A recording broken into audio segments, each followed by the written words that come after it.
Būsi? Aš iš Kepurlaukių, va tam. Ar yra vaikų iš Kepurlaukių dar kas nors? Va, Jūlė. Vincentai, tu pažįstai iš Kepurlaukių tu šitą mergaitę? Pažįstu, jinai gyvena ten po kairę už medžio. Bet palauk, viskas tvarkoj, tu per daug užsivedai. Užsivedai, dabar koncertas prasideda ir tad kitko daug labai norinčių pagroti, padainuoti. Man reikės? Ne, tau reikės įvesti. Vadinasi, koncertą mums šiandien pradės, kadangi stovi pas mus gražios kanklės, pradės kanklininkai. Tu to kaip ir kanklės.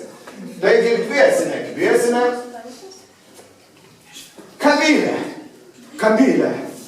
Kamilę šaunuolę, tai tu grosi su katrom kanklėm, su šitom.